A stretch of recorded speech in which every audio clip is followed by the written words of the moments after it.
Hi, Mark here, and in this short video, I'm going to share with you that one simple question that will have a massive impact on the effectiveness of your sales meetings this year.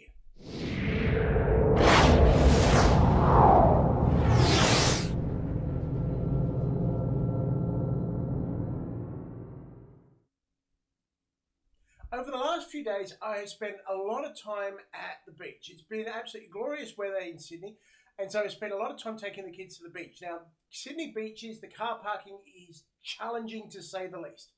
But you'll notice driving into the car parks that there are two distinct styles of car park finder, shall we say. There is the driver that sits up at the beginning of the car park waiting for a parking spot to open up that they can then drive down to. The second type is what I call the prowler. The prowler is the driver that moves slowly down through the car park, looking for people approaching their cars and waiting patiently for them to get into their car and then drive out so that they can drive in. Now, in my experience, the prowler has far more effectiveness, is far, dare I say, luckier at getting a parking spot than what the first type of driver is. The first type of driver is waiting on blind luck and the hope that a parking space becomes available, and more importantly, that no one else is going to take it before they get there. Whereas the prowler is actively hunting and out pursuing a parking spot. And I use the word pursuing for a reason, because that's exactly what they're doing. They're pursuing an opportunity to park their car.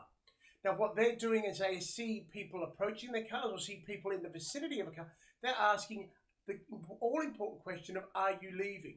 Are you making that spot available so that I can drive in there? They're creating their own luck. They're actively hunting. And that makes all the difference. Let's convert that to a business scenario, a business situation. In business, you have the option of either sitting there waiting for clients to come to you, or you can actively get out and pursue them and find opportunities. Now, I hope for you and for your business that you are in the pursue model, where you are actively chasing down opportunities and chasing down clients and potential customers. What often happens, though, is pursuers will miss that final step. In the car park, people will ask, the drivers will ask the people approaching their cars, are you leaving yet?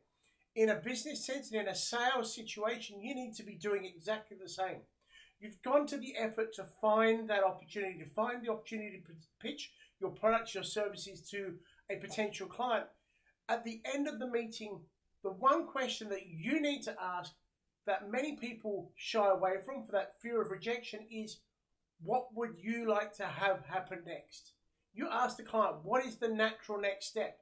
You don't have to come up with some ridiculous closing techniques, a assumptive close, a closing technique to try and force your products and services onto the customers. If you've delivered a great pitch, if you've delivered a pitch which demonstrates that you understand the client's problems, you can show that your product, your service, whatever it is, solves their problems and solves it in a way which is going to be beneficial for them. The natural question that you need to ask that will get you the sales, that will get you the next step, is to ask the client, what do they want to see happen next? What is the natural progression for them? By simply asking that question there, you will get a far more positive response. Sadly, many people just deliver their pitch, they show how good their products and how good their services are, and expect that that's going to be it, and the client will just whip their credit card out and hand it over. It doesn't work like that. You still need to ask the question of when you're asking a client, what do you, Mr. Client or Madam Client, want to have happen next? At that point there, they will give you the answer and tell you how you can proceed with the sale. So that's a simple question that will have a massive impact on your sales this year. So go ahead, in your next sales meeting, make sure at the very end you ask the question, you've laid everything out, you ask your potential client, what would they like to have happen next? And you'll see a massive increase in your sales. If you want more sales advice, more help, then go check out my website at the Academy.com, where you can download my free 7-step sales pitch formula that will help you double your sales. So go click on that now and get access to that simple formula that will help you improve your sales pitch. Couple it with this question at the end. You're going to be in for a very big year.